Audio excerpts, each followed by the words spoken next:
Hi ಸ್ನೇಹಿತರೆ, ಎಲ್ಲರಿಗೂ ನಮಸ್ಕಾರ. Welcome back to Jaya's kitchen Kannada.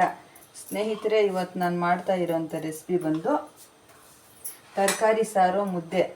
ಇದನ್ನು ಯಾವ ಥರ ಮಾಡೋದು ಅಂತ ನೋಡ್ಕೊಳ್ಳೋಣ ಬನ್ನಿ. ತುಂಬ ರುಚಿಯಾಗಿರುತ್ತೆ ಈ ತರಕಾರಿ ಸಾಂಬಾರು. ಯಾವ ಥರ ಮಾಡೋದು ನೋಡ್ಕೊಳ್ಳೋಣ ಬನ್ನಿ. ನೋಡಿ, ತರಕಾರಿ ಸಾರು ಮಾಡೋದಕ್ಕೆ ಕುಕ್ಕರಲ್ಲಿ ಸ್ವಲ್ಪ ನೀರು ಸೇರಿಸಿ ಇಟ್ಕೊಂಡಿದ್ದೀನಿ. ಇವಾಗ ತರಕಾರಿ ಒಂದೊಂದೇ ಸೇರಿಸ್ಕೊಳ್ಳೋಣ. ನಾನಿಲ್ಲಿ ಬೀನ್ಸು ಆಲೂಗಡ್ಡೆ ಸಾರು ಮಾಡ್ತಾಯಿದ್ದೀನಿ.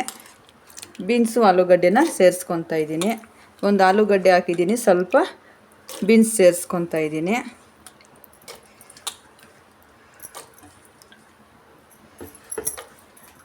ಈಗ ಸ್ವಲ್ಪ ತೊಗರಿಬೇಳೆನ ಈ ಥರ ನೀಟಾಗಿ ತೊಳೆದು ಇಟ್ಕೊಂಡಿದ್ದೀನಿ. ತೊಗರಿಬೇಳೆ ಕೂಡ ಸೇರಿಸ್ಕೊಳ್ಳೋಣ.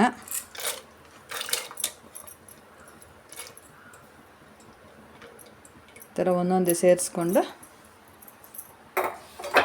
ಇವಾಗ ನೋಡಿ, ಒಂದು ಈರುಳ್ಳಿನ ಈ ಥರ ಸಣ್ಣ ಸಣ್ಣಗೆ ಕಟ್ ಮಾಡಿ ಸೇರಿಸ್ಕೊಬೇಕು. ಸ್ವಲ್ಪ ರುಚಿಗೆ ತಕ್ಕಷ್ಟು ಉಪ್ಪು. ತರಕಾರಿ ಎಲ್ಲ ಬೇಯಿಸ್ಕೊಬೇಕಲ್ವಾ. ಇವಾಗ ಲಿಡ್ ಕ್ಲೋಸ್ ಮಾಡಿ ಒಂದು ವಿಸಿಲು ನಾವು ಕೂಗಿಸ್ಕೊಳ್ಳೋಣ. ಒಂದು ವಿಸಿಲ್ಲು ಕೂಗಿಸ್ಕೊಂಡು ಕೂಗೋಷ್ಟರಲ್ಲಿ ನಾವು ಮಸಾಲೆ ರೆಡಿ ಮಾಡ್ಕೊಳ್ಳೋಣ. ಒಂದು ವಿಸಿಲ್ಲು ಬಂತು, ಕೂಗಿಸ್ಕೊಂಡಿದ್ದಾಯಿತು. ಇವಾಗ ಮಸಾಲೆಗೆ ಏನೇನು ಹಾಕ್ಕೊಳ್ಳೋದು ಅಂತ ನೋಡ್ಕೊಳ್ಳೋಣ. ನೋಡಿ, ಒಂದು ಅರ್ಧ ಓಳಷ್ಟು ಕೊಬ್ಬರಿ ತುರ್ಕೊಂಡಿದ್ದೀನಿ. ಕೊಬ್ಬರಿ ಸೇರಿಸ್ಕೊಳ್ಳೋಣ. ಕೊಬ್ಬರಿ ಸೇರಿಸ್ಕೊಂಡಿದ್ದಾದಮೇಲೆ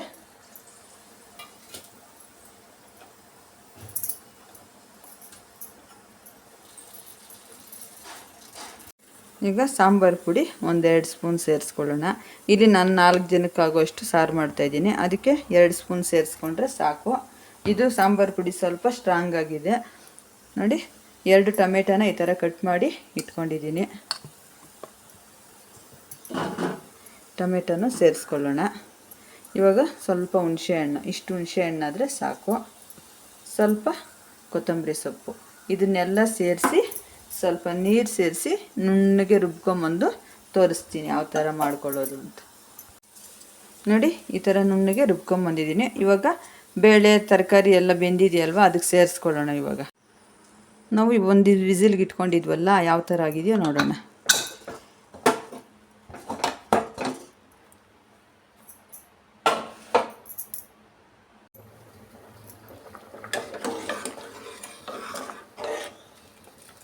ನೋಡಿ, ಈ ಥರ ಬೆಂದಿದೆ. ನಾನು ಯಾವಾಗಲೂ ಅಷ್ಟೇ, ನಾನು ಒಂದೇ ವಿಸಿಲ್ಗೆ ಇಟ್ಕೊಳ್ಳೋದು. ಈ ಥರ ಬೆಂದೋಗುತ್ತೆ. ಮಸಾಲೆ ಎಲ್ಲ ಅರ್ಧ ಬೇಯೋಷ್ಟರಲ್ಲಿ ಕರೆಕ್ಟಾಗಿ ನಮಗೆ. ಈಗ ನಾವು ಮಸಾಲೆ ಸೇರಿಸ್ಕೊಳ್ಳೋಣ.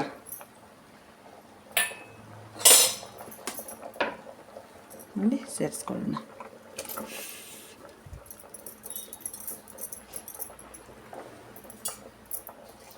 ನೀರು ಸೇರಿಸ್ಕೊಂಡು ಎಲ್ಲ ತೊಳೆದು ಜಾರು ತೊಳೆದು ಸಾರಿಗೆ ಸೇರಿಸ್ಕೊಳ್ಳೋಣ. ನೋಡಿ, ಮಸಾಲೆ ಎಲ್ಲ ಹಾಕಿದ್ಮೇಲೆ ಒಂದು ಸತಿ ಈ ಥರ ಮಿಕ್ಸ್ ಮಾಡ್ಕೊಬೇಕು. ಈ ಥರ ಮಿಕ್ಸ್ ಮಾಡಿಕೊಂಡು ಆವಾಗಲೇ ಸ್ವಲ್ಪ ತರಕಾರಿ ಎಲ್ಲ ಬೇಯಿಸ್ಕೊಳ್ಳೋಕ್ಕೆ ಒಂಚೂರು ಉಪ್ಪು ಹಾಕಿದ್ದೆ. ಇವಾಗ ಸಾರಿಗೆ ಸ್ವಲ್ಪ ಉಪ್ಪು ಹಾಕ್ಕೊಳ್ಳೋಣ. ಸ್ವಲ್ಪ ಹಾಕ್ಕೊಂಡ್ರೆ ಆಯಿತು. ಇವಾಗ 2 ಮೀಡಿಯಮ್ ಸೈಜು ನಾನು ಬದನೆಕಾಯಿ ತಗೊಂಡಿದ್ದೆ. ಬದನೆಕಾಯಿನ ಈ ಥರ ಕಟ್ ಮಾಡಿ ಸೇರಿಸ್ಕೊತಾ ಇದ್ದೀನಿ. ನೋಡಿ, ಈ ಟೈಮಲ್ಲಿ ಸೇರಿಸ್ಕೊಬೇಕು. ಬದನೆಕಾಯಿ ಮೊದಲೇ ಹಾಕ್ಬಿಟ್ರೆ ನುಣ್ಣಗಾಗ್ಬಿಡುತ್ತೆ, ಚೆನ್ನಾಗಿರಲ್ಲ. ನಾನಿವಾಗ ಕುಕ್ಕರ್ ಮುಚ್ಚಲ್ಲ, ಹಾಗೇ ಬೇಯಿಸ್ಕೊತೀನಿ. ನೋಡಿ, ಲಿಡ್ ಕ್ಲೋಸ್ ಮಾಡಿ ಒಂದು 5 ನಿಮಿಷ ಚೆನ್ನಾಗಿ ಬೇಯಿಸ್ಕೊಳ್ಳೋಣ ಸಾರನ್ನ. ಈಗ ನಾನು ಒಂದು ಟೊಮೆಟೊ ಕೂಡ ಸೇರಿಸ್ಕೊತಾ ಇದ್ದೀನಿ. ನೋಡಿ, ಒಂದು ಚಿಕ್ಕದೊಂದು ಟೊಮೆಟೊ. ಆವಾಗ ರುಬ್ಕೊಳ್ಳೋಕ್ಕೆ 2 ಟೊಮೆಟೊ ಹಾಕಿದ್ದೆ. ಇವಾಗ ಸಾರಿಗೆ ಬೇಯಿಸ್ಕೊಳ್ಳೋಕ್ಕೆ 1 ಟೊಮೆಟೊ ಹಾಕಿದ್ದೀನಿ. ಚೆನ್ನಾಗಿ ಒಂದು 5 ನಿಮಿಷ ಚೆನ್ನಾಗಿ ಬೇಯಿಸ್ಕೊಳ್ಳೋಣ. ನೋಡಿ, ಸಾರು ಕುದಿಸ್ಕೊಳ್ಳೋಕ್ಕೆ ನಾವು ಮಸಾಲೆ ಹಾಕ್ಬಿಟ್ಟು 5 ನಿಮಿಷ ಬಿಟ್ಟಿದ್ವಲ್ಲ, ಯಾವ ಥರ ಆಗಿದೆಯೋ ನೋಡೋಣ.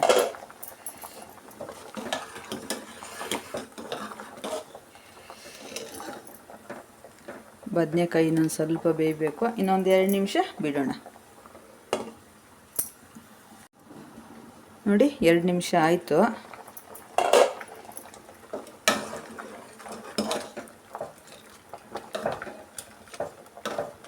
ಸಾರು ಚೆನ್ನಾಗಿ ಬೆಂದಿದೆ. ಇವಾಗ ಒಗ್ಗರಣೆ ಮಾಡ್ಕೊಳ್ಳೋಣ.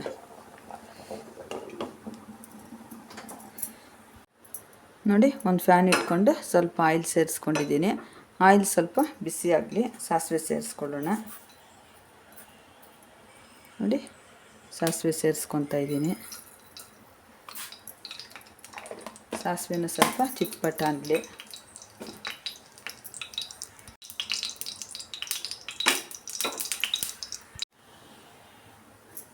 ಈಗ ನೋಡಿ ಈರುಳ್ಳಿ ಮತ್ತು ಕರಿಬೇವಿನ ಸೊಪ್ಪು ಸೇರಿಸ್ಕೊಳ್ಳೋಣ.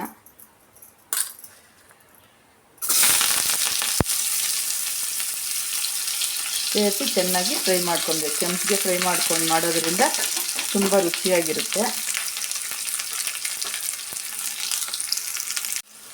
ಈ ಥರ ಕೆಂಪಿಗೆ ಫ್ರೈ ಮಾಡ್ಕೊಬೇಕು. ಈ ಥರ ಒಗ್ಗರಣೆ ಕೆಂಪಿಗೆ ಫ್ರೈ ಮಾಡಿಕೊಂಡು ಹಾಕೋದ್ರಿಂದ ಟೇಸ್ಟ್ ಡಬ್ಬಲ್ ಆಗುತ್ತೆ. ನೀವು ಇದೇ ಥರ ಒಗ್ಗರಣೆ ಮಾಡಿಕೊಳ್ಳಿ, ತುಂಬ ಚೆನ್ನಾಗಿರುತ್ತೆ.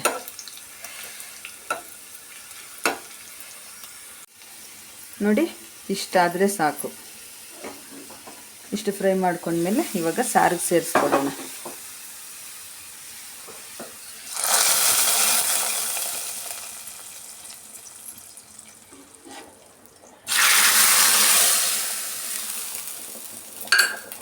ಈ ಸಾರು ಮಾಡೋದು ತುಂಬ ಈಜಿ, ರುಚಿ ಮಾತ್ರ ತುಂಬ ಸೂಪರಾಗಿರುತ್ತೆ. ಅನ್ನ ಮುದ್ದೆ ಚಪಾತಿಗೆಲ್ಲ ಸೂಪರಾಗಿರುತ್ತೆ ಈ ಸಾರು. ನೀವು ನಿಮ್ಮ ಮನೆಯಲ್ಲಿ ಒಂದು ಸತಿ ಟ್ರೈ ಮಾಡಿ ಯಾವ ಥರ ಬಂತು ಅಂತ ಕಮೆಂಟ್ ಮಾಡಿ. ಒಂದು 2 ನಿಮಿಷ ಲಿಡ್ ಕ್ಲೋಸ್ ಮಾಡಿ ಬಿಡೋಣ.